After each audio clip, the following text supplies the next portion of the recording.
Histoire d'en dire plus.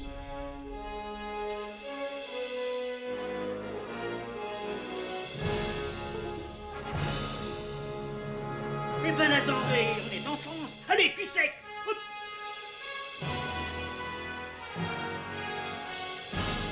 Personne ne veut le croire et pourtant c'est vrai. Ils existent, ils sont là, Tarnatata.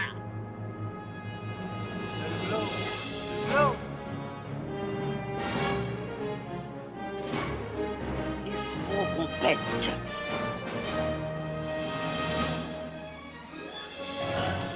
Voyons, circuit branché, correcteur temporel temporisé. Bonjour, bienvenue sur Histoire d'en dire plus. Aujourd'hui, on continue avec la saga du réalisateur Robert Rodriguez, avec un de ses films, mon film préféré, avec Desperado, de lui. J'hésite entre les deux. Une nuit en enfer. Allez, c'est parti.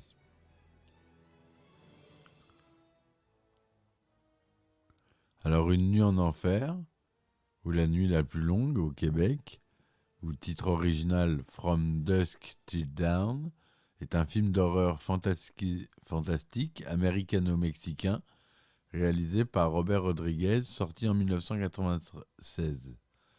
Écrit par Quentin Tarantino d'après une histoire de Robert Kurtzman, Une nuit en enfer raconte l'histoire de deux frères et braqueurs en cavale, Seth, qui est joué par George Clooney, Richard Grieco, joué par Quentin Tarantino, qui prennent un pasteur, Harvey Keitel, et ses deux enfants, Juliette Lewis et Ernest Liu, en otage, afin de passer la frontière mexicaine, mais seront confrontés à leur arrivée à un bar rempli de vampires.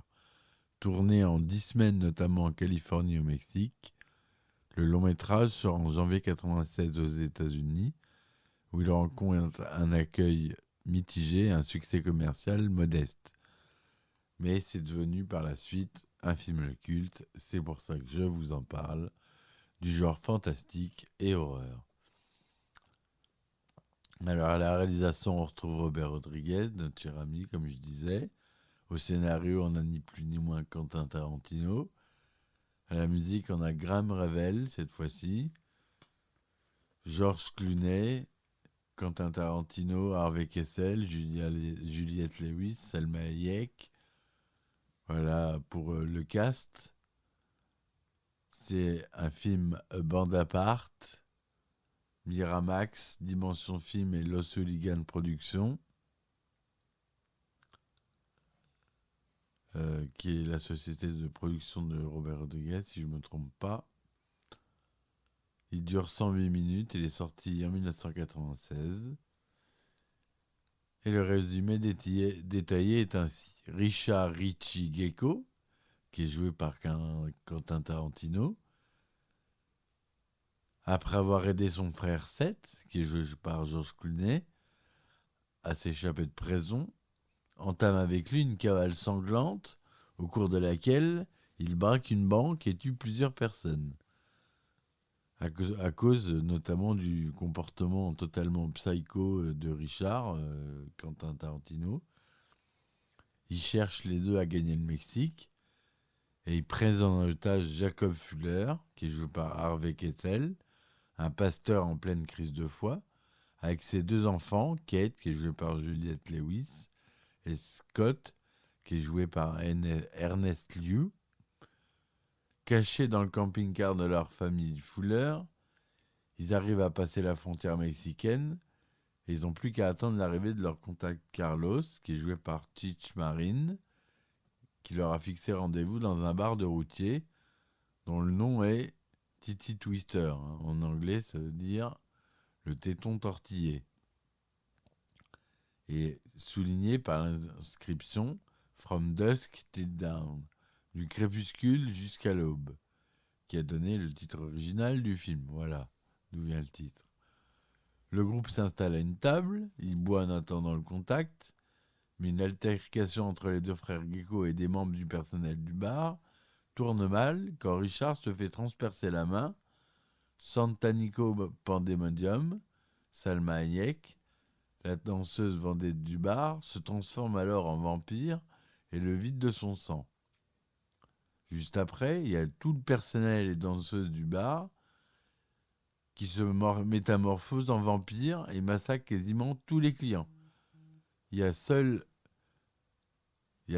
qui en réchappe, la famille Fuller et les 2 autres clients, Sex Machine, qui est joué par le célèbre maquilleur d'effets spéciaux Tom Savini, et Frost, qui est joué par Fred Williamson, qui échappe au carnage. Ils luttent pendant tout le reste de la nuit contre les assauts des vampires. Ils en tuent un bon paquet. Et c'est d'abord Sex Machine qui est mordu et qui se transforme. Et avant d'être éliminé, il mord à son tour Frost et Jacob. Celui-ci, sentant la transformation arriver, fait promettre à ses enfants de l'éliminer. Mais le moment fatidique est arrivé, Scott hésite et se fait mordre. Kate doit alors abattre son frère.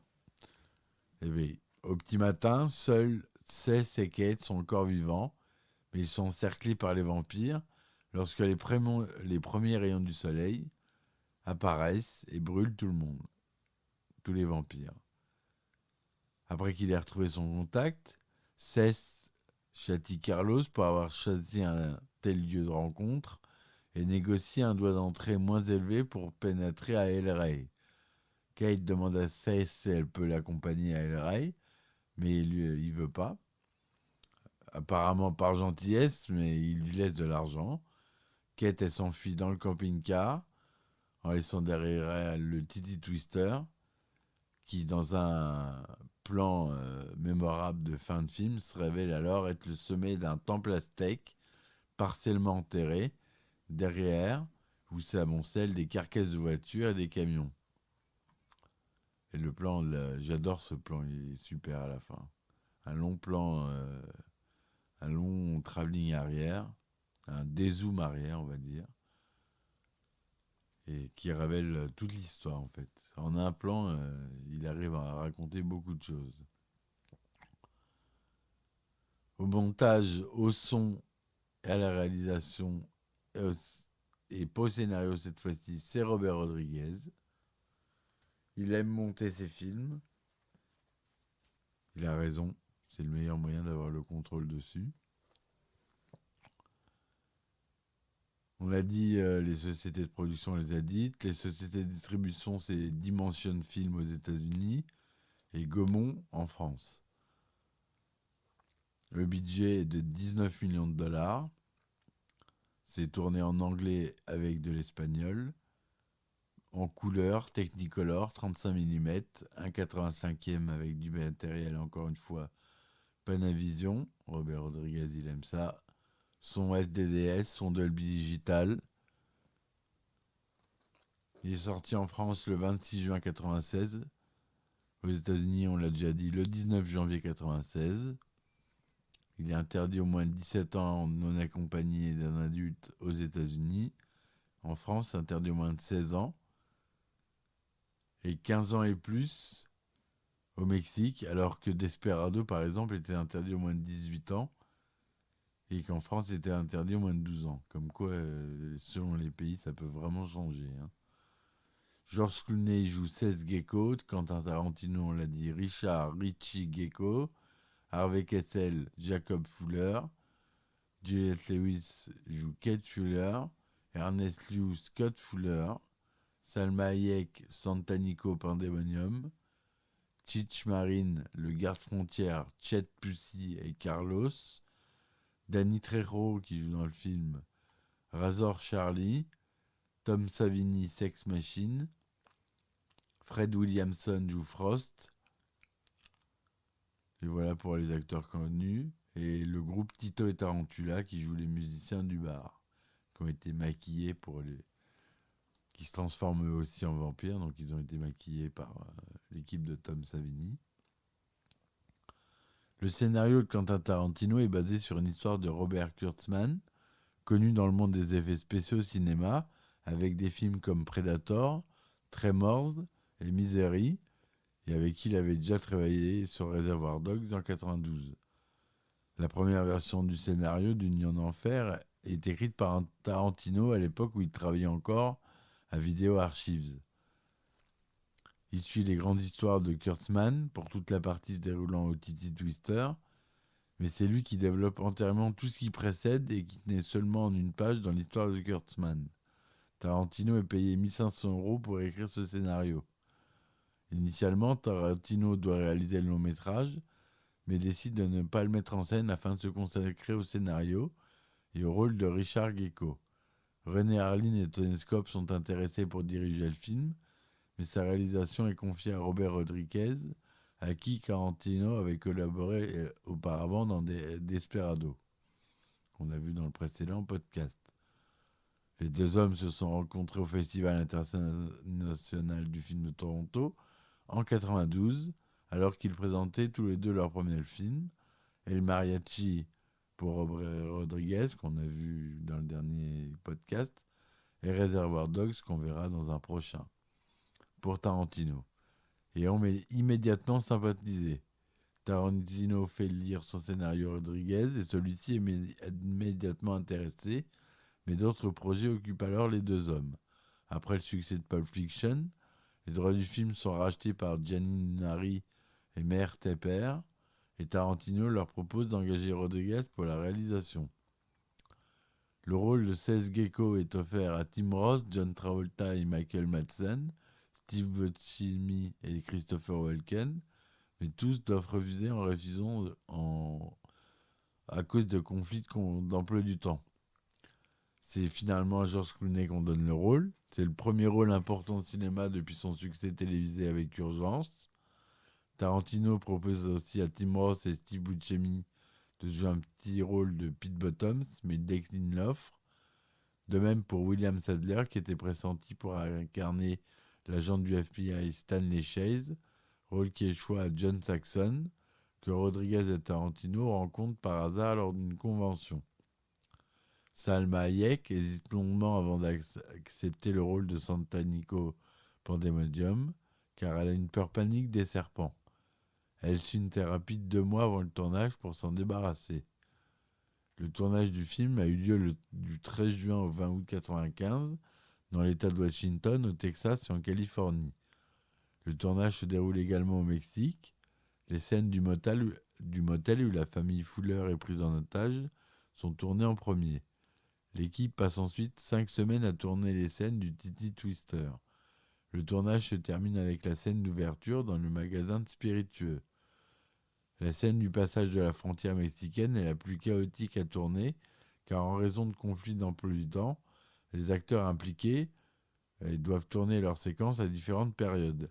Un making-of du film, réalisé par Sarah Kelly, est sorti en 1997 sous le titre Full Tilt Boogie. Je vous conseille de voir, c'est un super documentaire que j'ai trouvé sur YouTube, mais il n'y est plus. Alors, je ne sais pas comment le trouver. Un grand nombre de morceaux de la bande originale sont de Texan Blues, ZZ Top, Stevie Ray Vaughan, Jimmy Vaughan. Et le groupe de rock, comme je vous disais, Tito et Tarantula, apparaît dans le film dans les rôles des musiciens de Titi Twister. La BO contient également des extraits de dialogue tirés du film. La critique a été bonne, Rotten Tomatoes lui donne 64%, avec un score moyen de 6 sur 10 sur 44 critiques. Metacritic lui donne 52% sur 14 critiques. En France, Allociné lui donne 3,8 sur 5 pour 13 280 notes et 2 sur 5 pour 5 critiques de presse. Une nuit en enfer rencontre un succès commercial modeste. Aux États-Unis, il prend la première place du box-office de sa sortie avec 10 240 000 $ de recettes pour une moyenne de 5 110 $ sur les 2000 de 4 salles le distribuant, restant durant 4 week-ends dans le top 20 hebdomadaire. Une nuit en enfer finit son exploitation avec 25 millions de $ de recettes, soit 5 845 000 entrées. Les recettes internationales, excepté les États-Unis, atteignent les 33 millions de $, permettant Une nuit en enfer d'atteindre le triple de son budget grâce aux recettes mondiales. En France, le film fait un bon débarrage au box-office en s'installant à la 2e place du podium dès sa première semaine. Il atteint le demi-million la semaine suivante pour finir son exploitation avec 667 411 entrées. Je bafouille. Il a reçu quelques récompenses, Academy of Science Fiction, des Saturn Awards, MTV Awards. Il y a des références au cinéma de Tarantino et de Rodriguez. Par exemple, l'arme pénible du Sex Machine se trouvait présente dans les tueurs à guitare du mariachi dans Desperado, précédent film de Robert Rodriguez qu'on a vu dans mon précédent podcast. La tirade Ezekiel 25-17 de Samuel Jackson dans Pulp Fiction était dans le script d'une nuit en enfer dans la scène où Jacob attaque les vampires avec un fusil à pompe et une batte de baseball. Le Texas Ranger Earl McGraw, qui apparaît au début du film dans le débit de basson, est un personnage récurrent des films de Quentin Tarantino et Robert Rodriguez. Kill Bill volume 1 et le diptyque Grindhouse, Boulevard de la Mort et Planète Terreur. Et à chacune de ses apparitions, il est interprété par l'acteur-chanteur Michael Parks. Dans une scène, on remarque que Richard, le personnage joué par Quentin Tarantino, semble fantasmer sur les quais de Kate, Juliette Lewis, référence pour un penchant bien connu de Tarantino pour les pieds. Lorsque George Clooney va chercher à manger, on peut brièvement voir sur le paquet les lettres Big Kahuna Burger, fast-food inventé par Quentin Tarantino. Sex Machine, le personnage joué par Tom Savini, est un hommage à l'un des pillards apparaissant à la fin du film Zombie de 1978 de George Romero, également interprété par Savini. Un personnage similaire, également interprété par Tom Savini, fait un caméo dans Le Territoire des Morts, suite indirecte de Zombie. Plusieurs éléments laissent deviner l'influence de John Carpenter sur Robert Rodriguez. Ça tombe bien, j'adore ce réalisateur. Notamment le huis clos des personnages à l'intérieur du bar, qu'on retrouve aussi dans The Faculty du même réalisateur, bon film aussi à voir. Les personnages luttent avec les moyens qu'ils ont contre une menace extérieure, constante dans quasiment tous les films de Carpenter. Le fils de Harvey Keitel porte un t-shirt où on peut lire Pressing 13, référence évidente à Assaut de 1976 de Carpenter, dont le titre original était Assaut en Pressing 13. George Clooney dit à la femme que lui et Tarantino ont pris en otage au début du film, qu'il a des collègues dans son revolver et qu'il court plus vite qu'elle si elle tente de s'enfuir. Cette phrase provient du film L'espion aux pattes de velours de 1965. Il y a eu 2 suites, Une nuit en enfer 2, Le prix du sang, de Scott Pilgrim en 1999, et Une nuit en enfer 3, La fille du bourreau, de P.J. Pêche en 2000, qui sont un peu oubliables. Il y a eu un jeu vidéo développé par Cryo Interactive en 2001, qui est aussi un peu oubliable. Il y a une série qui s'est arrêtée après 3 saisons et 30 épisodes en 2016. Avec DJ Cotrona, Sanzloz, Robert Patrick, Madison Davenport et Isa Gonzalez, produite par Robert Rodriguez pour Miramax. Le pseudonyme du rappeur Seth Gecko est inspiré du personnage Seth Gecko joué par George Clooney. Voilà tout ce que je voulais vous dire sur ce film. J'espère que cette chronique vous aura plu. N'hésitez pas à revoir ce film qui est culte. La musique est culte, tout est culte. C'est pour ça que j'en parle et qu'il est sur Histoire d'en dire plus. Je vous dis à très vite. Soutenez-moi, s'il vous plaît, sur mes différentes plateformes. N'hésitez pas à partager mon podcast aux gens autour de vous, sur Facebook, sur Insta, etc. Je vous remercie d'avance et je vous dis à bientôt. Ciao, ciao! histoire d'en dire plus.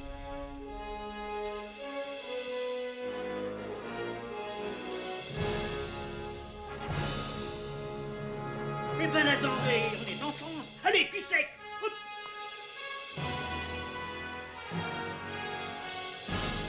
Personne ne peut le croire et pourtant c'est vrai, ils existent, ils sont là, Tarnatata. Le globe. Le globe. Il faut qu'on pète.